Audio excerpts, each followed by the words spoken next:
Good morning. Welcome to another episode of Uncle Brian's Consulting. I'm your resident consultant, Uncle Brian. Today, we're going to talk about financial entanglements when it comes to divorce.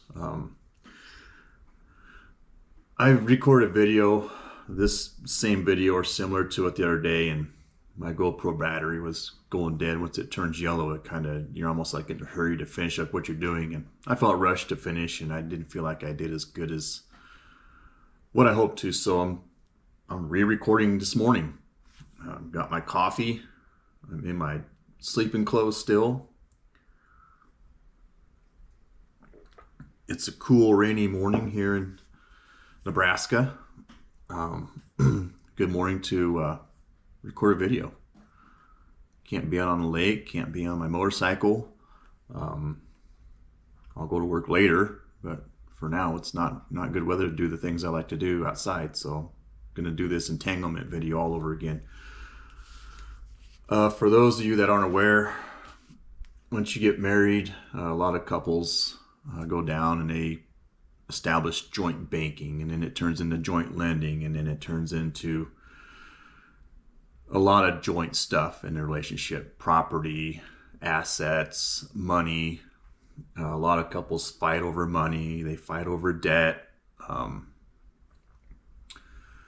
so what I want to kind of teach from experience, because I'm guilty. I got married in my mid-20s.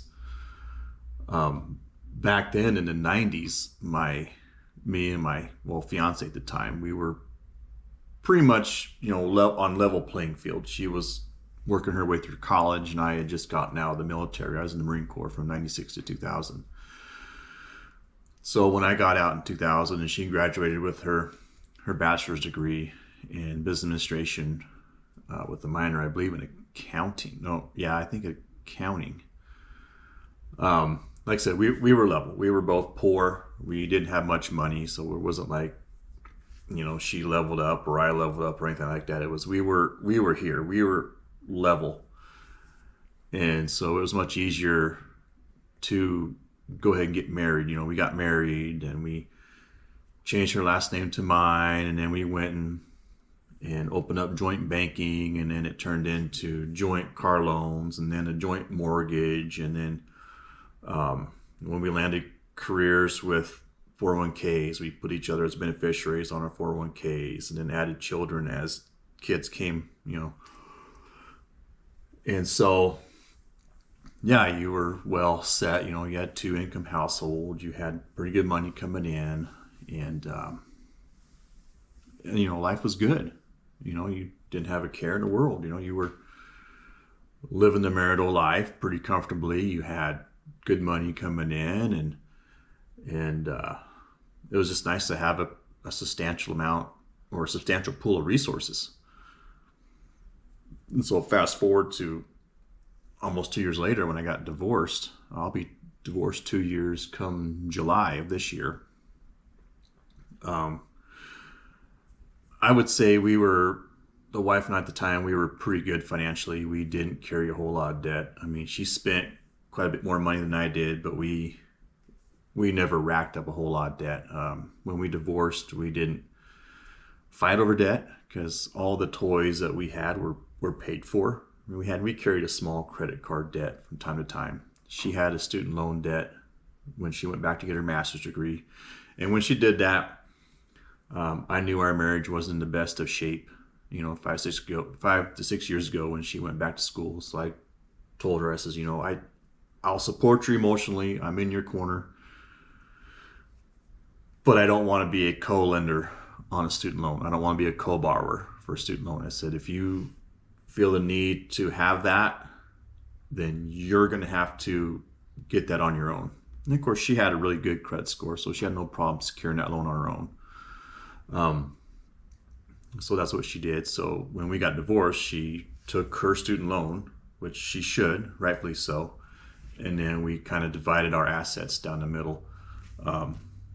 One thing you'll see, like I said, every state's different when it comes to divorce and family law. I'm sure the concepts are the same, but the proceedings and procedures are probably going to be slightly different and will vary from state to state. But in Nebraska, you get what is called an ex parte hypothecation order. And I'll read mine. It's very short. It's very brief. It says, now on this 5th day of August 2020, the court being duly advised and the premises finds the application for non-hypothecation order relating to property should be sustained. It is therefore ordered as follows. Paragraph 1. Uncle Brian, be, and he hereby is restrained from transferring, encumbering, hypothecating, concealing, destroying, or in any way disposing of real or personal property, except in the usual course of business or for the necessities of life. And he is further ordered to account for all unusual expenditures made after the date thereof. So what that tells you, and of course, paragraph 2 says, Uncle Brian be and hereby is ordered to appear before the court, blah, blah, blah, which I never had to go to court. So pretty much how I understand that, like I said, different, people understand differently. From what I understand, all our assets, assets including personal belongings to financial instruments like checking, savings, IRAs, anything dealing with financial entanglements, in a sense, we're kind of frozen by family law. Meaning, I can't take my debit card and say, you know what, I'm going to go out there and I'm going to make this big purchase because I'm going to say, screw her, I'm going to go buy this. Yeah, I could, but I'm going to have to explain why I did that.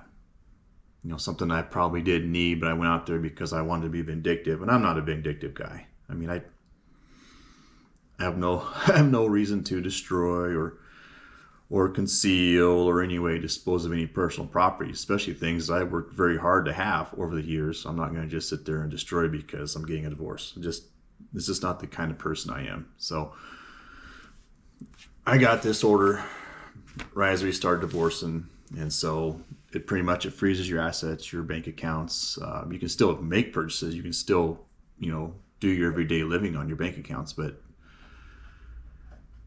if she had to raise a stink over a, $800 purchase, they could come after me and say, well, why did you do that? Because it's a joint marital asset. And so ideally what happens in these kind of deals is if me and the soon-to-be ex-wife couldn't figure out how to divide our assets or our finances, then family law would do it for us.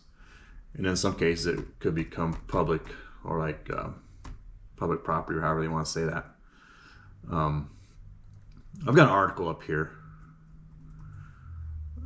from Harmon Certified Public Accountants, and it's titled "The Financial Entanglements of Divorce." It's very brief. It covers property and debt and taxes.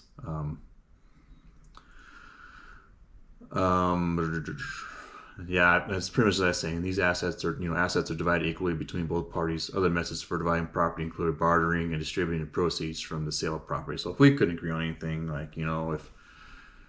if we've kind of argued over the boat and camper, and so we kind of went round a little bit and then recrunched the numbers and said, oh yeah, I guess you can have the boat. But if we couldn't agree, then the court would decide, to sell those two assets, and then we would divide that money evenly. That goes same with debt. Figuring out how to distribute debt. Pretty much a debt. Make sure you close all your joint credit cards you have.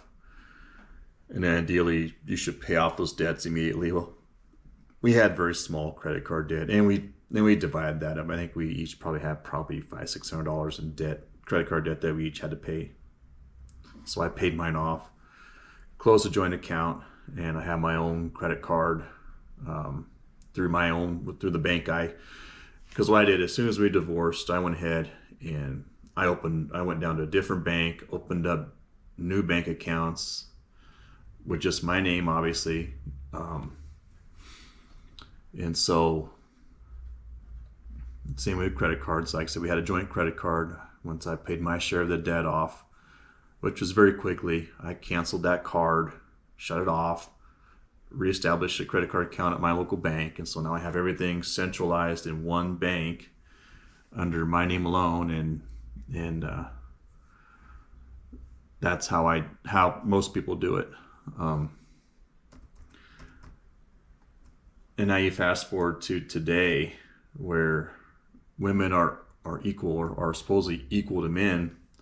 They have jobs, they have their own source of income, they have pretty much they became more resourceful in the last 50 to 60 years compared to years prior to that.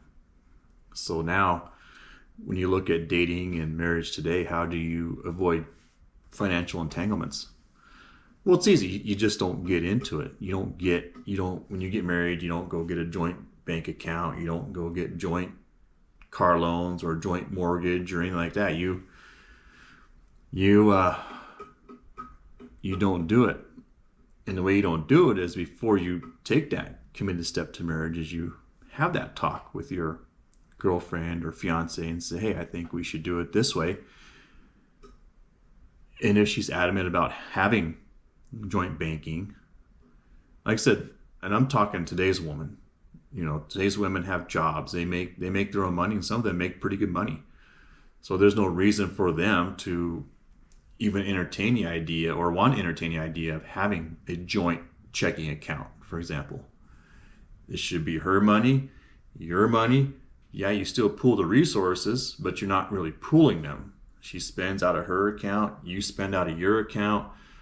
That way there's no, and again, like I said, if you decide to get married and you still keep your finances separate, you're going to have to research on whether those separate accounts become marital assets. And like I said, every state is going to vary. This is new territory for me, but the cut and dry answer is do not get joint banking or joint finances with your girlfriend or wife or whoever. Keep everything separate. Have the conversation. If not having a joint bank account is a deal breaker, well then by all means let her go. Because when you get my age, I'm 45 years old.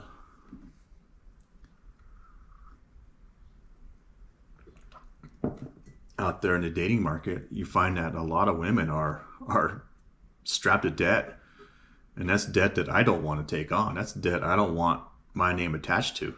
That's not my responsibility. You racked up that debt. You pay for your debt, and you find ways and means on your own to pay for that debt. I don't care if I'm sitting at home throwing down on some Madden football or Call of Duty, or I'm out fishing or riding a motorcycle. I want to live my life to where I manage my own money. I bring in a lot more than I spend, so it allows me the time to do the things I want to do. But on the other side of the coin, if you bring in a woman that's strapped full of debt, she may be working a couple jobs, so her free time is a lot less than yours. But hey, you're not looking to sponsor anybody. That's her responsibility, not yours. And so that's what we find as we get older is, like women get divorced and their situations are sloppy. Her and her ex-husband or boyfriend or whatever have lived a pretty lavish lifestyle where they have thousands of dollars in debt. They had the house they can't afford, the kids they can't afford, the cars they cannot afford. A lot of people nowadays are well over their head in debt. I mean, well over. They're obviously spending more than they're bringing in, so they're swiping a credit card for the smallest of purchases. Swipe a credit card for $1.50 candy bar. I mean, that's where we're at. And so it's always best to, if you're a financially responsible man like myself and a few others, guys like us don't want to get involved in someone else's financial nightmare. I mean, women are coming in with much lower credit scores than you. I mean, I have a pretty high credit score, and I bet there's probably a few women out there that have the similar credit score to what I've got. Very few probably do. I mean, I'm not saying all women are financially irresponsible, but most of them are. Most of your student loan debt is acquired by women. Most of your consumer debt is brought on by women. So today it's always best to just, she has her finances separate, you have yours separate. You don't put each other's names on any loans or mortgages or anything like that. When you cohabitate, keep it separate. You know, you pay the rent, and then she pays the same amount in utilities and groceries equal to what you pay, and then everything else is divided. You know, like you pay the rent and she pays like the cell phone bills, or she pays, actually you keep your cell phone bills separate. You pay your rent and your cell phone bill. She pays her cell phone bill, groceries, maybe a couple utilities to kind of even up the, you know, keep it 50-50.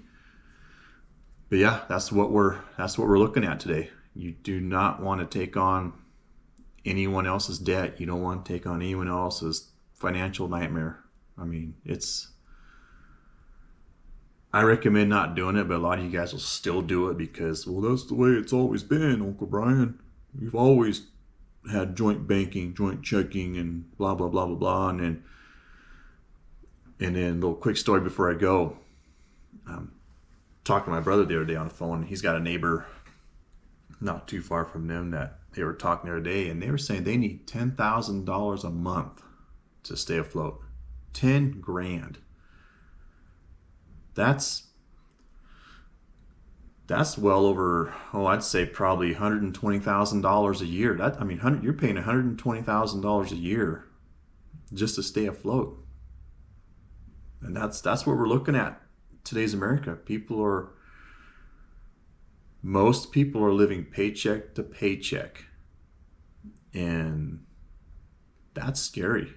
When you need $10,000 and they've got the nice big home, big expensive home. They have 2 new vehicles that that husband and wife drive. They got, you know, she's got salon days where she gets her eyelashes done, nails done, pedicure, spa day. Not to forget the $7 latte at Starbucks every morning when she goes to work. And then, like I said, he drives a new vehicle and he's got expensive hobbies, you know. So it's like, people just don't understand. You know, you're racking up all this debt, and then next thing you know, you're sitting there thinking about it. Holy shit, we need $10,000 to live. Not a very good situation to be involved in. And then when you get divorced in that situation, not only is that stuff going to be divided, but the man is obviously going to have to pay, because they've got 1 kid. So he's obviously going to have to pay guaranteed child support.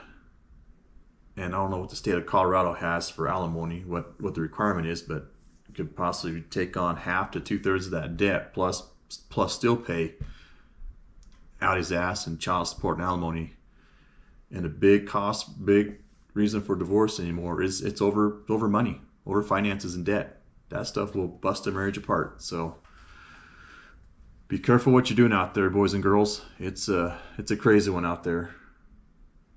And I think with that being said, I'll wrap that up. I will put a link down in the description box. I think, especially for the men watching this, you should go check out the Coach Greg Adams Marriage Wheel episode. He talks about the different stages in marriage, the investment stage. What I covered today was more the investment stage, where newly married couples go out and they change the wifey's last name to his last name, and they go out, and then it starts to, that's when the investment stage starts. You buy the house, you buy the soccer mom car, you pay for college, you do everything. That's the investment stage.